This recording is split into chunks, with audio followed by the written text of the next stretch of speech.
Je suis le Dr. Dick Currier, coroner en chef de l'Ontario, et ici est le Dr. Joel Kirsch, où est le coroner régional principal, et il est aussi le président de la pédiatrie ici en Ontario. Il a des années d'expérience au niveau de l'évaluation avec les enfants dans le monde clinique, au niveau des enquêtes concernant les décès.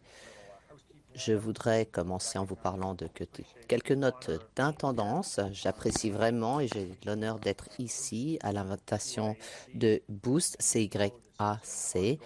Comme vous le savez, c'est une série de webinaires en continu et je vais plus vous accueillir alors que c'est Joe qui prendra la parole ensuite.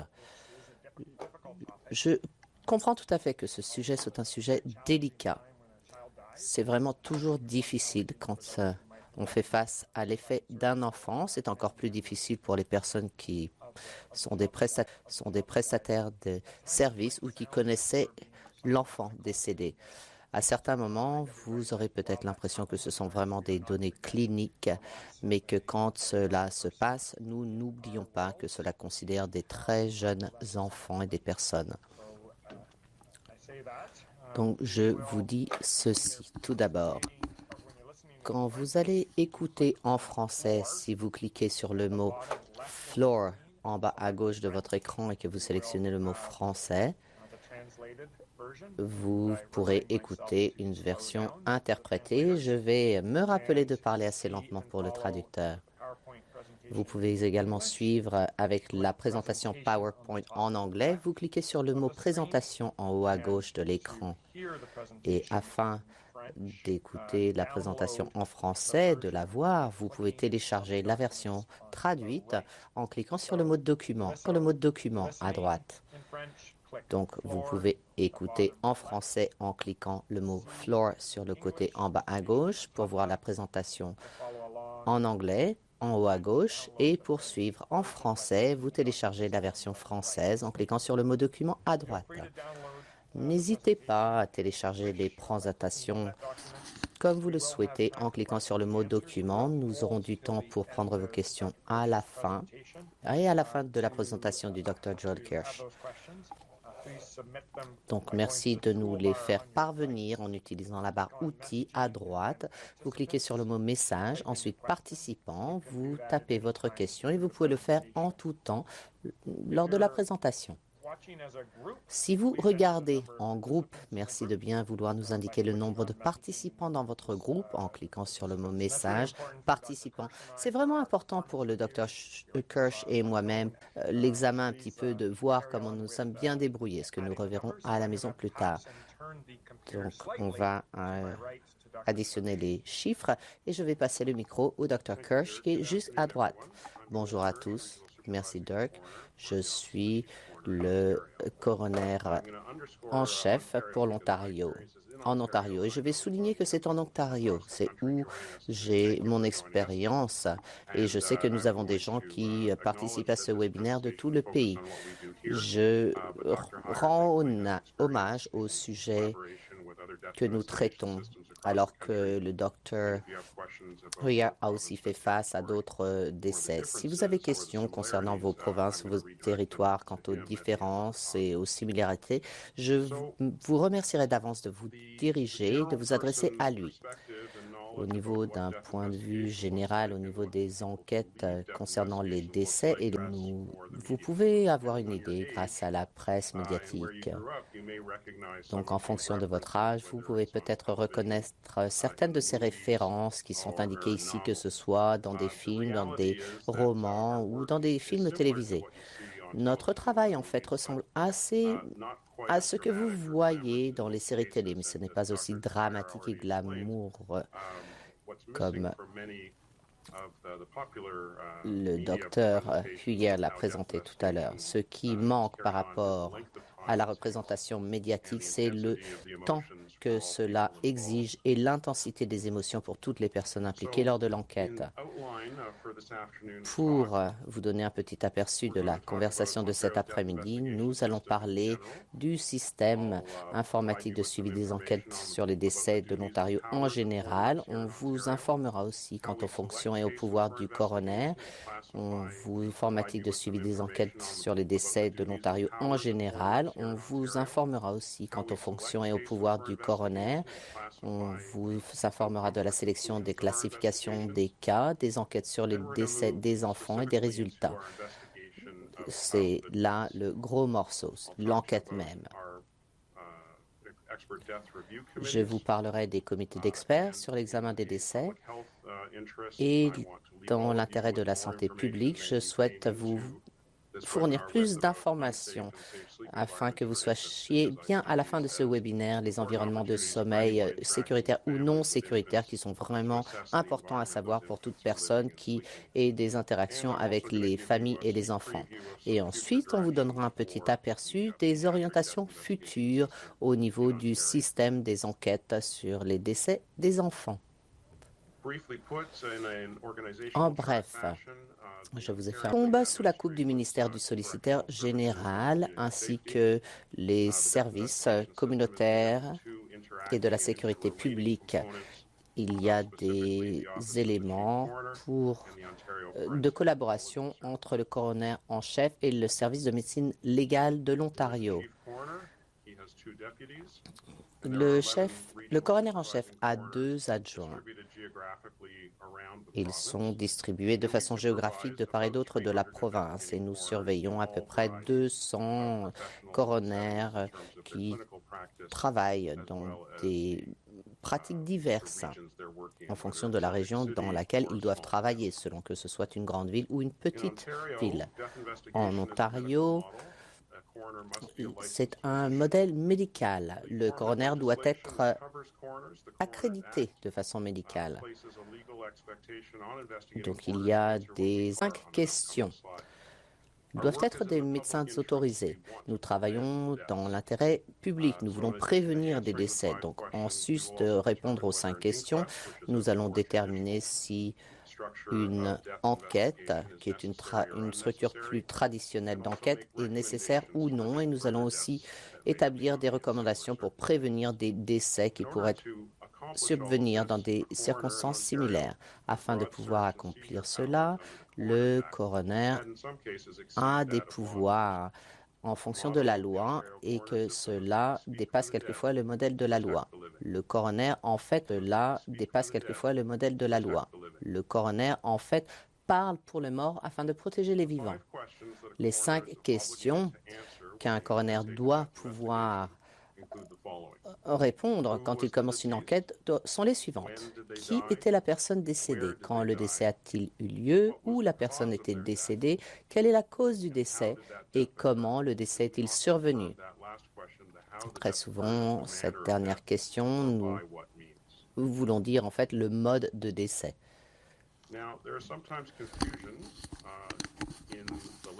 Quelquefois, il y a une confusion au niveau des professions de la santé, des professions de maintien de la loi, et même pour les coroners quand ils commencent à travailler par rapport à la cause du décès et le mode de décès. Donc, pour notre conversation, la cause de décès, c'est une maladie ou une blessure qui mène immédiatement au décès. De décès, c'est une maladie ou une blessure qui mène immédiatement au décès. Par exemple, de la coronaropathie ou un traumatisme crânien, par exemple. Donc, quelqu'un qui aurait été frappé sur le crâne avec un objet lourd. Le mode de décès nous supplémente avec les informations par rapport à la façon dont le décès est survenu. Par exemple, on peut y avoir des traumatismes à la tête, c'est-à-dire en chutant et en se frappant à la tête. C'est un accident. Cela peut subvenir en sautant depuis les hauteurs et de terminer avec un traumatisme crânien. C'est un saut de façon suicidaire. Ou cela peut être dû au choc d'un objet lourd. Donc, il y a 5 options, 5 possibilités en Ontario pour classifier les décès, morts naturels, les accidents, les suicides, les homicides et les modes indéterminés.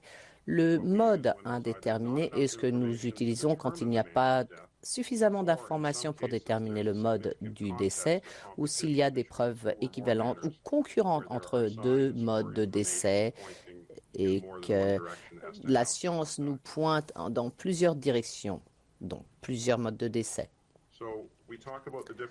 Nous avons parlé des différents modes de décès. Une mort naturelle est une mort due à une maladie naturelle ou due au traitement ou des complications de traitement ou des complications de cette maladie.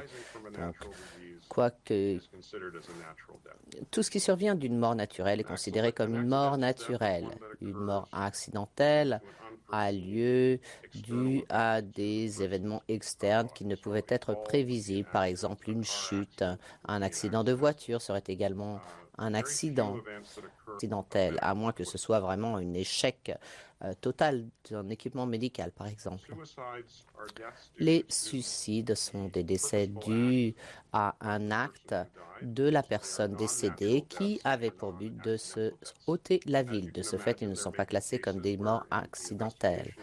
Comme vous imaginez, quelquefois, au cours d'une enquête, il est peu clair si une personne est morte de façon accidentelle ou de façon suicidaire due aux circonstances immédiates de la mort. Et quand on fait des enquêtes concernant ces décès, on demande des informations supplémentaires aux parents proches. Quant à, par exemple, l'état d'esprit de la personne et si elle avait quelques projets de sauter la vie. Les homicides sont des décès non naturels et qui sont provoqués par une personne autre que la personne décédée. Il n'y a pas toujours une intention criminelle, c'est seulement une action avec le but de créer un préjudice. Quelquefois, les familles et les maintiens de la loi sont un peu confus par la détermination du coroner quand il n'y a pas d'accusations qui sont posées. Au contraire, la possibilité est possible lorsque l'on porte des accusations alors que le coroner ne pense pas que cela en vaille l'appel. Il y a aussi des causes indéterminées, c'est-à-dire qu'on ne peut définir le décès en fonction de ces différentes catégories. Je voudrais que vous compreniez bien les points que j'ai soulevés entre l'interaction les interactions entre le coroner et le système de la justice, c'est-à-dire aucune action du coroner en fonction de la loi peut être une constatation légale au tribunal et ce n'est pas non plus contraignant d'un point de vue judiciaire. Donc il peut y avoir une mécorrespondance quand on fait une enquête avec les familles par rapport aux constatation du coroner et ce qui ressort comme judiciaire. Maintenant que je vous ai parlé des différents modes de mort, voilà quels sont les décès sur lesquels nous enquêtons. Nous enquêtons sur toutes les morts, les décès non naturels. Nous faisons des enquêtes, tout décès survenu dans des circonstances ou des lieux particuliers tels qu'indiqués dans la loi, et cela inclut les morts naturelles. En principe, ces circonstances sont soumises aux personnes qui sont vulnérables, par exemple les gardes, les enfants aussi. En dessous de ces deux catégories sur lesquelles nous faisons des enquêtes, nous enquêtons aussi sur les morts naturelles associées à certains problèmes, par exemple des interactions avec le système de santé, les accès aux soins de la santé. Dans ces cas-là, le bureau du coroner va être impliqué. Et ceci est en parallèle et quelquefois en séquence avec d'autres organismes qui ont des pouvoirs investigateurs au niveau de la santé, par exemple au niveau du ministère de la Santé ou certains des ordres des infirmières ou certains des hôpitaux qui auront reçu des plaintes et on ne s'oppose pas à la plaignante, bien sûr, en Ontario.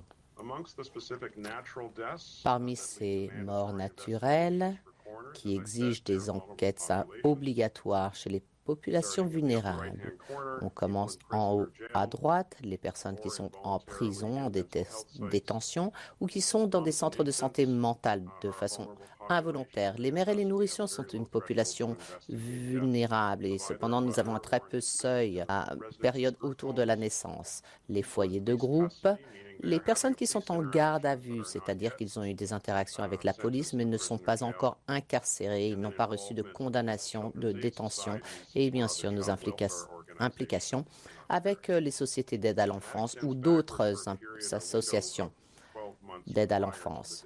Et c'est dans une limite de 12 mois.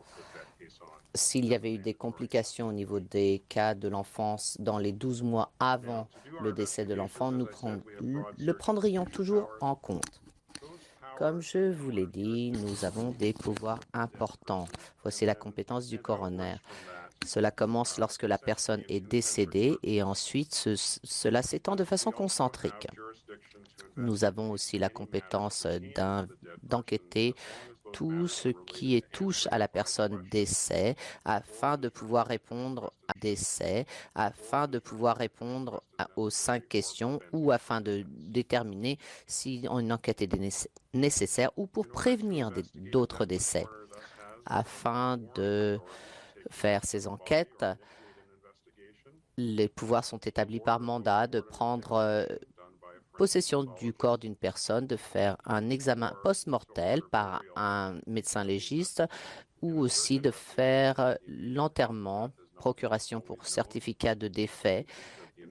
Quelquefois, nous ne connaissons toujours pas le mode de décès.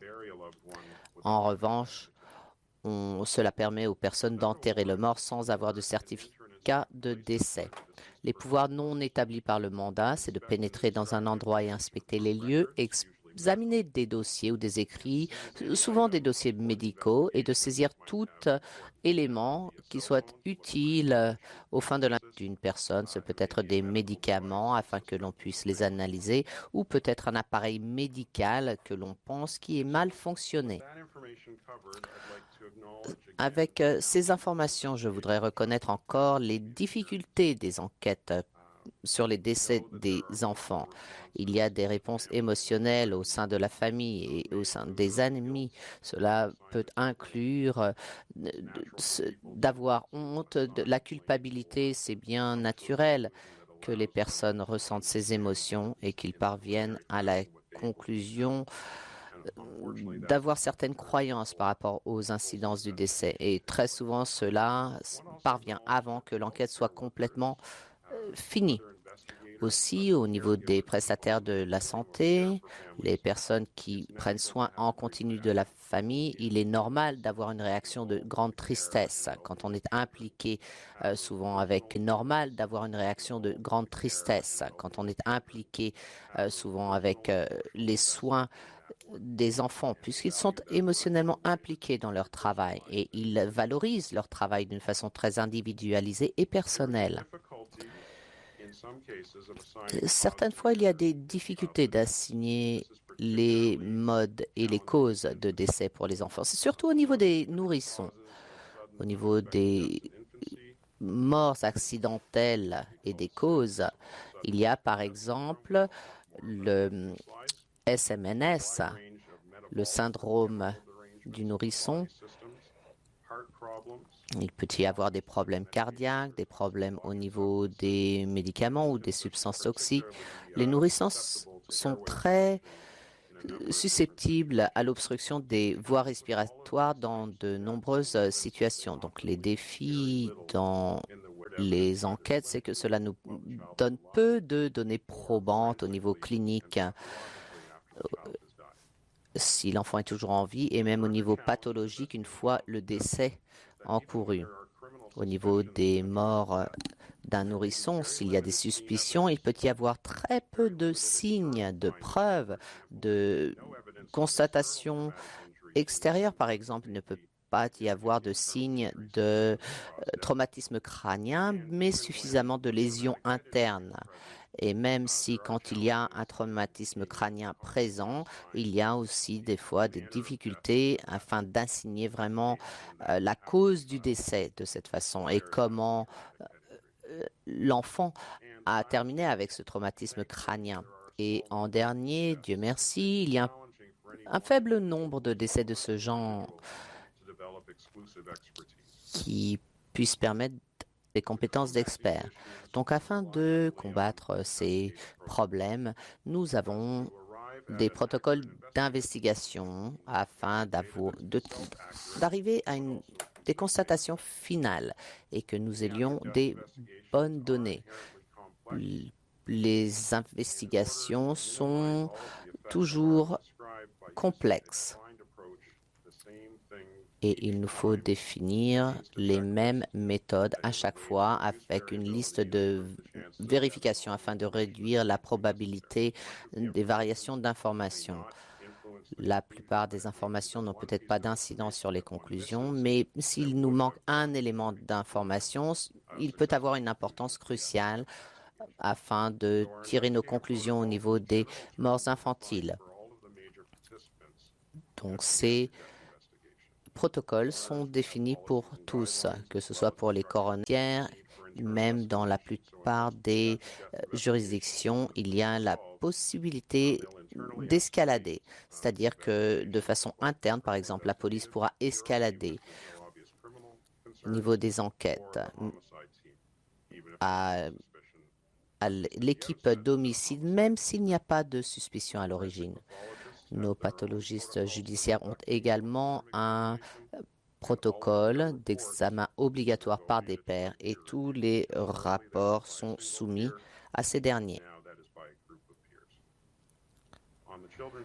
Au niveau de la SAE, il y a une variété d'examens internes et externes qui sont nécessaires s'il y a décès d'enfants. On en parlera tout à l'heure de l'interaction entre le comité d'examen des décès et les sociétés d'aide à l'enfance, c'est-à-dire que variété d'examens internes et externes qui sont nécessaires s'il y a décès d'enfants. On en parlera tout à l'heure de l'interaction entre le comité d'examen des décès et les sociétés d'aide à l'enfance, c'est-à-dire que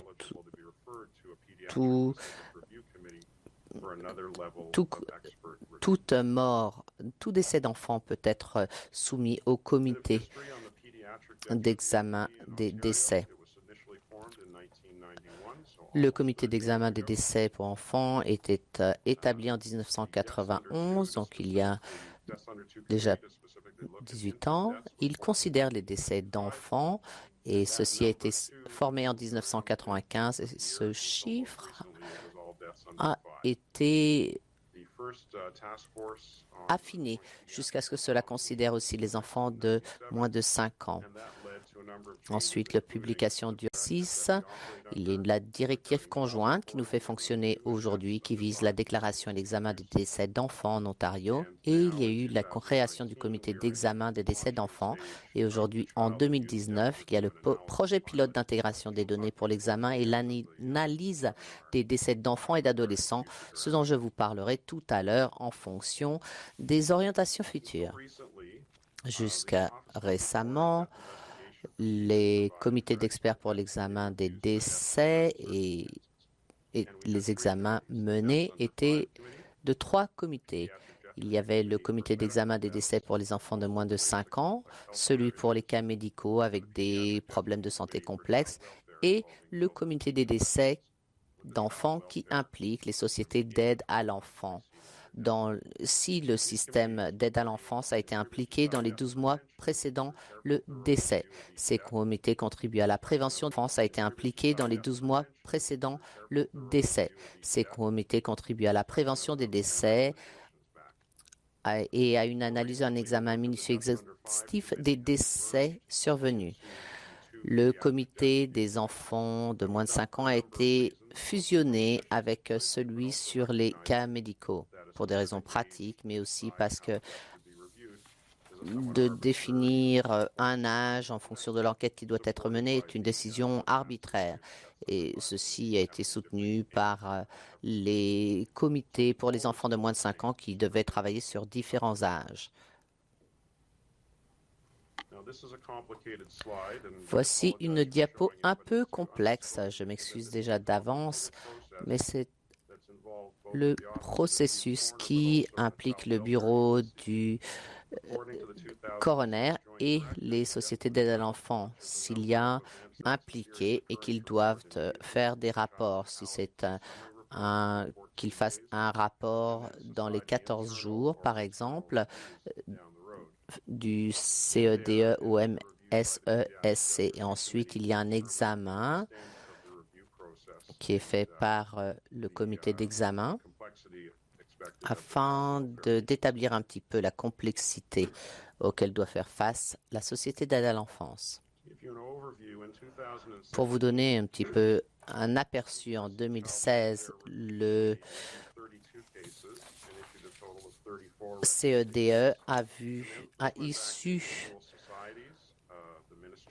vu 32 cas et a issu 34 recommandations au AirLease, au service de police, au MSESC et aux sociétés individuelles. Les équipes de recommandation ont des polices au MSESC et aux sociétés individuelles. Les équipes de recommandation ont défini l'amélioration de la prestation des services, des possibilités d'apprentissage réfléchi et aussi l'importance de la collaboration entre les ministères, les organismes et les intervenants autochtones.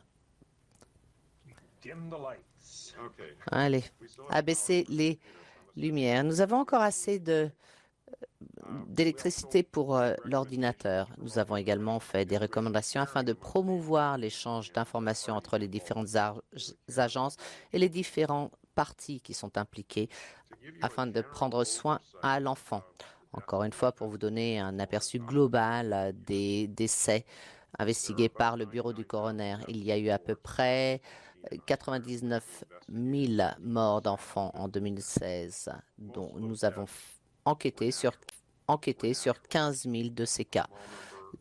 Il y avait un chiffre important qui était naturel, un petit chiffre était accident, les suicides étaient de 12 % et les homicides de 8 % et les causes indéterminées 11 %. Pour faire un comparatif, il y avait à peu près 600 enquêtes du coroner, c'est-à-dire qu'il y a un taux d'enquête beaucoup plus important pour les décès d'enfants. Et la raison pour ceci, c'est en dessous, c'est qu'il y a peu de causes de décès naturels pour les enfants.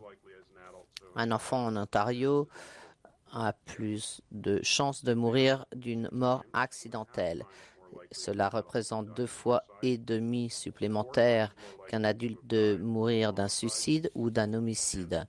Par 4, c'est multiplié par 4. Et aussi presque 4 fois plus de risques de mourir de façon indéterminée. On fait tomber sous la coupe de indéterminé. Cela peut être n'importe quelle de ces causes, accident, suicide, homicide. Donc ces cas nous intéressent parce que cela nous permettrait peut-être de prévenir des décès supplémentaires si nous comprenions mieux ces décès. Il y a à peu près 3 millions d'enfants en Ontario, comme je vous l'ai dit. Il y a eu 15 000 de ces décès qui ont été enquêtés, 1 200 décès par année, 600 investigations du coroner. Donc, il y a un risque inhérent au fait d'être un enfant si l'on est impliqué avec les services à l'enfance. Si l'on considère surtout les nourrissons, on passe à 78 % des cas de décès d'enfants de moins d'1 an. Les différentes causes de décès se retournent au niveau des enfants. Se retourne au niveau des enfants. Il y a 82 % de modes de décès indéterminés dans ces cas-là. Donc, encore une fois, je vous ai expliqué ce concept de décès indéterminé, mais vous verrez qu'il y a aussi un grand chiffre aussi d'homicides dans ce chiffre. Il y a un très petit pourcentage de morts naturelles ou de morts accidentelles. Donc, si on en revient au SMNS, le syndrome du nourrisson, syndrome de mort subite du nourrisson. Donc voici encore une fois la définition, c'est la mort d'un nourrisson qui explique On entend le décès subit d'un enfant de moins d'un an qui demeure inexpliqué après une enquête approfondie, laquelle doit comprendre une autopsie complète, y compris les examens toxicologiques, une enquête de police et un examen des antécédents cliniques. En gardant ceci à l'esprit, je voudrais vous indiquer qu'il est vraiment très rare pour le bureau d'établir CID, parce que souvent nous allons enquêter quelque chose qui a été découverte au moment des premières étapes et qui permet d'établir un diagnostic exclusionnaire. Donc, en bref, la mort subite et inattendue du nourrisson, c'est souvent, on va dire, que la cause du décès n'est pas certaine et donc indéterminée. Cela peut inclure le cas d'un décès où il n'y a pas d'autopsie satisfaisante. Cependant, il y a une fracture, par exemple, une ancienne fracture, mais qu'il n'y a pas aussi encore une autopsie négative où il n'y a pas d'autopsie satisfaisante. Cependant, il y a une fracture, par exemple, une ancienne fracture, mais qu'il n'y a pas aussi encore une autopsie négative, mais des antécédents de maltraitance. Il y a aussi des traces de substances dans l'urine que l'on ne peut expliquer, même si la substance n'est pas la cause du décès. Et aussi, si on réalise qu'il y avait un environnement de sommeil non sécuritaire. Donc, afin de vous donner des informations au niveau de la santé publique et de vous donner des occasions d'intervenir avant qu'il y ait un événement tragique pour les familles, voici des surfaces de sommeil non sécuritaires ou à risque. Nous savons que les environnements de sommeil les plus dangereux sont quand la surface de sommeil est partagée, surtout si elle n'est pas vraiment adaptée au sommeil des nourrissons, par exemple. Avec les médicaments, le risque augmente évidemment. Si l'adulte qui dort avec l'enfant a un index de masse corporelle élevé, qui est une combinaison en fait de taille et de poids, cela augmente encore le risque. S'il y a des jeunes, plus jeunes, par exemple des prématurés, le risque, encore une fois, est augmenté. S'il y a plus d'une personne ou d'un animal qui dorment sur la même surface, cela augmente le risque. S'il y a des nombreux jouets, des couvertures où dort l'enfant, tout cela ajoute au risque. Des matelas mous aussi, ainsi que des lits d'eau et la fatigue aussi de la personne qui lui apporte les soins. Et nous savons que la plupart des parents seront très fatigués, bien sûr. Donc voilà pourquoi nous considérons tous ces facteurs de risque. Et malgré l'éducation de la santé publique et malgré tous les messages, l'adultes partagent une surface de sommeil avec un nourrisson au moins une fois. Dans une année classique, nous faisons 131 enquêtes de morts subies et inattendues de nourrissons qui sont examinés par le CEDE 5A. 50% de ces décès sont indéterminés. 37% de ces morts sont survenus par un environnement de sommeil non sécuritaire et 25 à 48% à cause du partage d'un lit et les autres par les modes indéterminés. Très souvent, on parle d'un lit d'adulte, par exemple, d'un sofa, même d'un berceau ou d'un petit panier en osier, genre Moïse. Nous pensons qu'ils n'en sont pas sécuritaires, surtout s'il y a différents objets dans le berceau. Les sièges enfants, un matelas sur le sol, une balançoire ou un hamac, ou aussi il y a eu au moins une incidence alors que l'enfant dormait sur la poitrine d'un adulte. Donc, je voudrais que vous retiriez vraiment ce message si vous comprenez quelque chose. C'est que l'environnement de sommeil le plus sécuritaire pour un enfant, et c'est ce qui est très important que vous compreniez, que vous retiriez cette information aujourd'hui, c'est qu'il soit couché sur le dos dans un lit de bébé approuvé avec un matelas ferme, un drap housse, une couverture mince, rien d'autre. Et une chambre partagée. La chambre partagée est importante, pas le lit. Mais il y a eu des études qui prouvent que la chambre partagée est importante. Ceci n'est pas une publicité pour vous qui êtes en position de fournir des boîtes pour les enfants et différents cadeaux, mais ceci est un produit qui est une petite boîte qui provient avec tous les éléments de boîte, qui provient avec tous les éléments différents dont vous avez besoin pour un bébé. Mais une fois que vous avez retiré ces éléments de la boîte est un endroit sécuritaire pour que l'enfant y dorme. Je sais que cela semble être une boîte toute simple, mais cela fonctionne très bien. Cela a été développé en Scandinavie afin de réduire les surfaces de sommeil non sécuritaires pour les enfants. Pour revenir au modèle de l'Ontario et des enquêtes, quand nous avons examiné tout cela, nous sommes d'accord qu'il y a une utilisation minimale de données disponibles qui prend beaucoup de temps et qui ne sont pas actualisées par rapport à la date du décès. L'équipe d'examen qui revoit ces données souvent ne reflète pas le continuum des services et du décès fondé sur des données probantes médicales fermes. Et il y a quelque chose que nous avons échoué, c'est d'avoir des informations, des retours sur les recommandations fournies. Et aussi, nous avons échoué à évaluer bien le coût et l'utilisation rentable des ressources et si cela est efficace.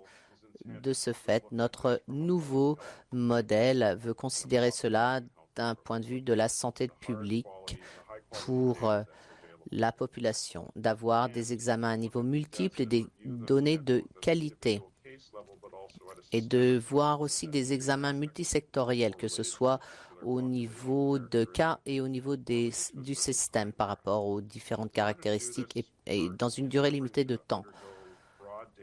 Nous voulons commencer à avoir des collectes générales de données dans tous les secteurs et d'examiner ces décès d'une façon multisectorielle, pas seulement avec un système de tiers. Cela peut être avec la justice, le service correctionnel, au niveau des services d'aide à l'enfance. Afin de faire ceci, il nous a fallu rentrer dans un nouveau territoire d'échange d'informations entre tous les secteurs et la collaboration aussi. Avec ces données, cela nous permettra de cibler d'importantes possibilités de prévention et aussi d'évaluer les effets de nos recommandations. Donc, un thème, c'est la sécurité publique fondée sur des données, que ce soit une priorité clé et l'engagement en matière de sécurité publique fondé sur des données qui est prioritaire pour le BCC, que ce soit au niveau individuel, au niveau agrégé, et aussi une amélioration des délais. Nous travaillons depuis 5 ans avec nous avons développé une équipe pour lancer un projet pilote qui considérera toutes ces données et qui collaborera aussi avec d'autres agences afin de maximiser le succès de ce projet pilote. Notre intention, c'est d'améliorer l'analyse de la santé publique et d'élaborer des politiques et de prévenir les décès, bien sûr. Ça, c'est le but final en Ontario. Le EXADEA, l'examen et l'analyse des décès d'enfants et d'adolescents, de commencer avec une analyse rétrospective de ce qu'on appelle les mégadonnées et de faire aussi une analyse prédictive pour évaluer des risques. Des analyses prédictives, c'est quand vous rassemblez des données, vous assurez de la validité de ces données, vous identifiez les différents schémas de ces données et ensuite pour évaluer des risques. Des analyses prédictives, c'est quand vous rassemblez des données, vous assurez de la validité de ces données, vous identifiez les différents schémas de ces données et ensuite vous faites des prédictions. On peut faire cela avec des ordinateurs, mais à chaque fois que vous faites du magasinage en ligne, vous faites face à ces analyses prédictives et des mégadonnées. Par exemple, si Amazon vous dit voilà peut-être ce que vous souhaiteriez ou des produits fréquemment achetés ensemble, ils utilisent cette analyse prédictive. Pour vous donner Un exemple, c'est ce père aux États-Unis qui a fait une plainte, peut-être à Walmart, alors que sa fille recevait des coupons dans le courrier pour recevoir du lait en poudre pour l'enfant et des supermarchés. Et donc, c'est là où les commerçants rassemblent ces données pour leur profit final et soi-disant pour le service des clients. Donc, c'est en fait de rassembler les données avec ces analyses prédictives pour voir comment les enfants sont morts dans le passé pour prévenir des décès dans le futur. Donc, les principes directeurs peuvent intersecter avec différents systèmes du gouvernement qui peuvent influer sur les circonstances du décès de cette personne et que cela nous permette de comprendre mieux les circonstances qui ont mené au décès, que cela nous permette d'entrevoir des points d'intervention possibles au cours de la vie d'une personne. Donc, encore une fois, il y a un projet pilote d'intégration des pilotes entre les différents ministères, 5 ministères. Nous le lancerons au mois de novembre. Nous allons déterminer certains cas pour le projet pilote enfant. Et les examens seront faits de façon locale et aussi d'impliquer les personnes de la communauté comme vous-même afin d'améliorer la crédibilité des recommandations et bien sûr d'en améliorer leur adoption. Comme j'arrive à la fin de ma présentation, le but est de satisfaire 4 éléments clés afin de permettre de répondre aux questions du bureau du coroner, d'améliorer la qualité et de sensibilité, la conformité des services, analyse et faire des sondages et établir des tendances. Et cela sera fait en fonction des décès qui ont déjà eu lieu et de prévenir d'autres décès en étudiant les circonstances des décès d'adolescents et d'enfants. Juste pour terminer, un petit sommaire. Juste pour terminer, un petit sommaire. J'ai tenté de vous donner un aperçu du système informatique de suivi des enquêtes sur les décès de l'Ontario, les fonctions et les pouvoirs des coroners, la sélection et la classification des cas, et un aperçu rapide des enquêtes sur les décès d'enfants ainsi que les difficultés que nous rencontrons et dont nous avons fait les frais, comment on fonctionne avec les comités d'experts sur l'examen des décès et le message à retirer de cette présentation. S'il vous plaît, la prochaine fois que vous êtes dans une famille avec un nourrisson, assurez-vous de la surface de sommeil de l'enfant, qu'elle soit sécuritaire et aussi nous vous avons fait part des orientations futures. Donc encore merci pour votre attention. Voici nos adresses courriels. N'hésitez pas à les utiliser, que ce soit pour des commentaires positifs, négatifs, des critiques constructives, des questions, des commentaires positifs, négatifs, des critiques constructives, des questions, afin que nous nous améliorions la prochaine fois. Merci encore de m'avoir donné l'opportunité de vous parler cet après-midi. Nous avons juste le temps de prendre quelques questions. Merci, Joel. Je vais donner un petit aperçu de ce qui se passe de part et d'autre du Canada. Et Joel, et aussi au niveau du système médical et du système du coroner. L'examen est fait par un médecin légiste en pathologie qui a été formé afin de travailler sur des décès, des enquêtes et les autopsies. Ils ont des enquêteurs qui travaillent directement avec l'examinateur médical. Le système coroner est soit médical, c'est ce que nous avons en Ontario et aussi dans l'île du Prince-Édouard, ou les 3 territoires, Terre-Neuve, Nouvelle-Écosse, Manitoba et l'Alberta sont tous des systèmes d'examination médicale. Ils ont tous leur propre approche au niveau des enquêtes. En principe, au niveau des enquêtes pédiatriques, ils seraient tous impliqués. Donc, il n'y a pas vraiment de différence à ce niveau-là. C'est seulement au niveau des personnes qui sont impliquées. Certains travailleront plus avec la police que d'autres. Cela varie. Mais en principe, la police sera impliquée et avec une autre agence d'enquête. Et les causes de décès sont assez similaires, ou les compétences.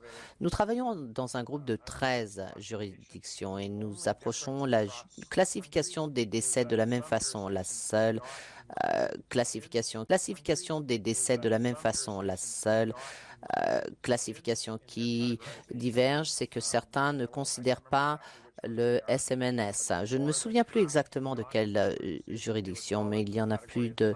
euh, dans ces cas-là, ils vont classer la mort comme non déterminée.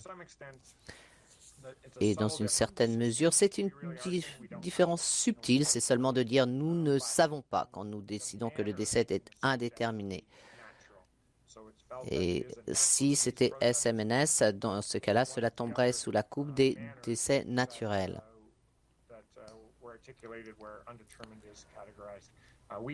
Donc, nous pensons toujours qu'il y a des causes naturelles qui ont lieu dues à un mécanisme similaire au SMNS, mais c'est cette catégorisation des morts naturelles qui diffère un petit peu quelquefois au sein du pays. Quelquefois. Donc, nous utilisons cette définition très, très, très rarement et encore une fois, souvent, nous allons décider que le décès est indéterminé. Donc maintenant, voilà un petit peu comment ça se passe de part et d'autre du Canada et nous sommes prêts à prendre vos questions. Voici l'une des questions qui qui demande la différence entre les diverses juridictions et compétences. Une autre question ici, c'est comment est-ce que vous gérez euh, l'habitude culturelle de dormir avec l'enfant. Nous reconnaissons qu'il y a une variété de croyances et de pratiques qui sont mises en place dans les familles en fonction de leur interaction avec le nourrisson quant à la façon de dormir. Nous savons aussi qu'il y a des organismes qui promouvoient le partage de la surface de sommeil, même quand il y a un autre parent. Peut-être que c'est une façon de promouvoir l'attachement, organisme qui promouvoit le partage de la surface de sommeil, même quand il y a un autre parent. Peut-être que c'est une façon de promouvoir l'attachement, d'améliorer l'allaitement au sein et aussi d'autres bénéfices. Cependant, nous sommes un système d'enquête médicale et nous sommes obligés de ce fait à reconnaître les, les données probantes qui sont face à nous par rapport à ce qui constitue un environnement de sommeil non sécuritaire. Donc nous n'avons aucune juridiction pour forcer les familles afin qu'elles prennent soin comme nous le souhaiterions de prendre soin de leur enfant, puisque évidemment nous sommes impliqués avec ces familles seulement après le décès. Mais en conclusion, nous reconnaissons encore qu'un environnement de sommeil non sécuritaire qui aurait contribué au décès, nous pouvons le constater. Nous pouvons faire, c'est de faire des observations quant à la surface de sommeil sans avoir le pouvoir d'obliger. En gros, quand nous faisons une enquête sur un décès, on peut trouver que un enfant, est décédé dans un environnement de sommeil non sécuritaire, mais que nous n'avons pas de facteurs déterminants ou pathologiques qui peuvent dire que c'est dû à la surface de sommeil non sécuritaire. Donc, on prend une note de ce fait, mais nous ne pouvons déterminer pour sûr si cette surface de sommeil non sécuritaire a contribué, oui ou non, au décès, et aussi de déterminer si vraiment c'était non sécuritaire ou pas. D'où est-ce qu'on commence? C'est d'un berceau. S'il y a 3 enfants qui dorment dans un lit d'eau avec un enfant prématuré et qu'ils ont tous utilisé des substances intoxicantes et puis qu'ils ont en plus 3 chiens, ce que nous faisons, c'est de fournir l'information très souvent aux personnes qui sont en position et qui rencontrent les familles et qui pourraient en parler. Surtout si nous savons qu'il y a un risque de fait de notre travail depuis les articles et des définitions de ce qui est un environnement de sommeil non sécuritaire et qui pourrait faire que l'enfant soit à risque de lésion ou même de décès. Donc nous nous assurons que cette information soit disponible pour que les gens puissent y penser, prendre les décisions de façon informée. Je pense que nous avons redit la même chose de façon un petit peu différente. Question suivante. Est-ce qu'il y aurait du soutien au moment de l'enterrement pour les parents si vous pensez que cela peut aider au niveau de l'enquête. Je peux vous dire, en fonction de mon expérience et de ma compétence, en principe, le premier contact dans des cas de décès, c'est souvent avec la branche de police au niveau des enquêtes des enfants. Souvent, c'est un groupe de volontaires qui sont liés avec la police et qui vont dans ces cas-là parler aux familles sans être eux-mêmes des policiers. Donc, nous avons aussi un agent de liaison de la police qui est au bureau du coroner qui nous soutient aussi d'une façon utile pour les familles. Notre agent de liaison de famille connecte les familles qui ont des spécificités culturelles, religieuses ou géographiques et que on les met en contact avec des soutiens, des thérapeutes qui correspondent bien à leurs croyances et à leur religion, surtout si ces personnes ont besoin de soutien. Si cela nous aide au niveau de l'enquête, ce n'est pas le but essentiel, bien sûr, d'une enquête. Nous nous assurons que les familles soient soutenues lors de l'enquête et pendant toute la durée de l'enquête d'une façon compassionnée et professionnelle, sans pointer le doigt ni les rendre coupables plus qu'ils ne le sont déjà. Mais ce que nous espérons, c'est de pouvoir séparer les services de soutien par rapport à l'enquête, parce que on ne peut pas confondre un petit peu le parent quant à notre intention.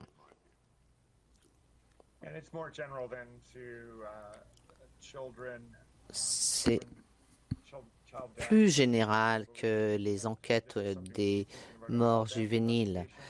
C'est que toute enquête est une période très difficile pour les familles et pour toute mort juvénile. C'est que toute enquête est une période très difficile pour les familles et pour toutes les personnes qui tenaient à la personne décédée. Donc, nous faisons de notre mieux afin de fournir le mieux support. Et bien sûr, cela varie en fonction des familles, des cultures et des individus. C'est quelque chose dont nous sommes bien conscients et comme Joel l'a déjà dit, nous y pensons de façon régulière. Et nous voulons que les enquêtes soient sécuritaires de façon culturelle. Quelquefois, c'est difficile quand on ne reconnaît pas la différence culturelle et nous faisons de notre mieux pour rester à l'écoute. Et puis, il faut aussi que ces personnes soient bien informées et qu'ils aient des connaissances. Et duel, bien sûr.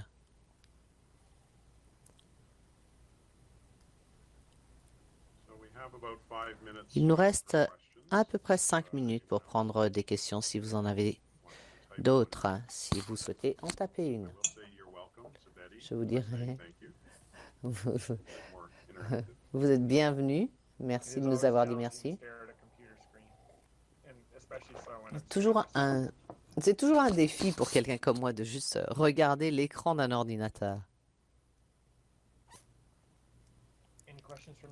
Est-ce qu'il y a des questions dans la salle? Est-ce qu'on pourrait revenir à la dernière diapo afin qu'ils puissent bien voir notre adresse courriel au cas où ils souhaitent nous écrire?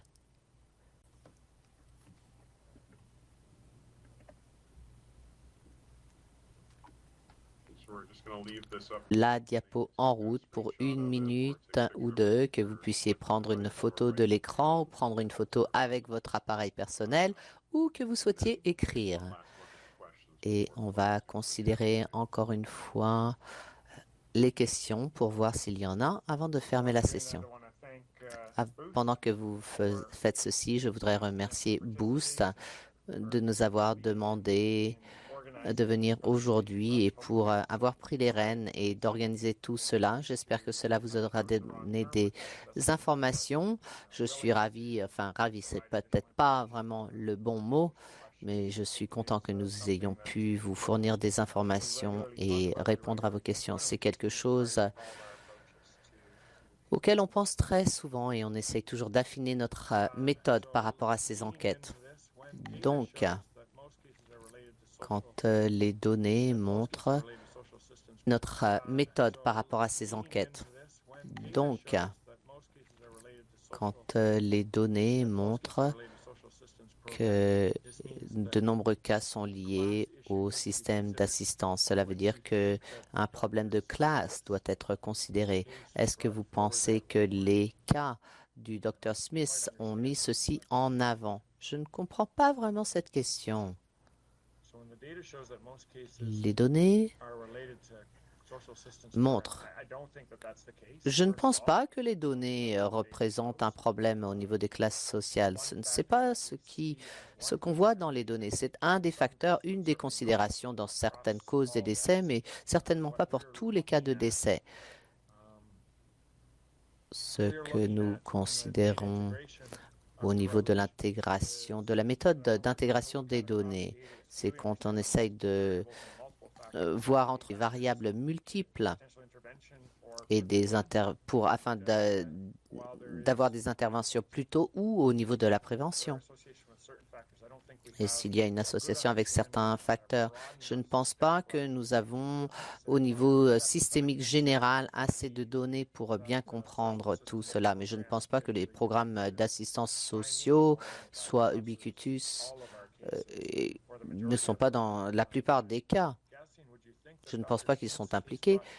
Si vous pensez que le cas du Dr. Smith a mis en avant cet avertissement, je devine un petit peu ici. Je pense que Charles Smith, qui était un pathologiste médical qui a exigé une enquête il y a à peu près 10 ans en Ontario, il a été on a découvert en fait que son système de soutien par les pairs et la surveillance n'était pas aussi efficace que cela aurait pu être, qu'il y avait dans certains cas. Il y avait des constatations qui ont identifié des soucis criminels qui ont mené à des incarcérations, des détentions qui n'étaient pas justement motivées. Et on a réalisé qu'il recherchait l'abus et c'est un petit peu l'opinion que certaines personnes ont eue. Et je pense que c'est une considération à prendre. Je pense que c'était beaucoup plus connecté à sa formation, à son expertise et au soutien qu'il avait par les pairs et l'éducation que nous avions au niveau médical et au niveau des pathologies à l'époque. Nous avons depuis modifié notre système afin que nous considérions les choses vraiment de façon plus large et que nous prenions en compte les données probantes du pathologue de la pathologie et aussi des données probantes afin de ne pas être influencé par des influences externes, justement. Dr. Smith est celui qui avait malement déterminé les causes de la mort dues à la négligence, etc., alors que ces personnes vivaient avec des associations de soutien. Je dirais que oui, ces constatations étaient incorrectes, elles étaient pleines de préjugés, je pense, mais je pense qu'il y avait aussi d'autres facteurs, pas en sus des ressources limitées de la famille pour qu'il tire ses conclusions. Et ce qui aurait... qui lui... Ah, pardon. Je vais terminer avec l'équipe et la méthode. Avec la confiance, avec l'équipe médicale, oui, bien sûr, la méthode doit être multisectorielle au niveau des enquêtes et que nous échangeons vraiment les informations que nous avons. Et c'est la méthode que nous voulons prendre. Donc, merci encore à tous de nous avoir permis d'avoir eu ce temps. Merci d'avoir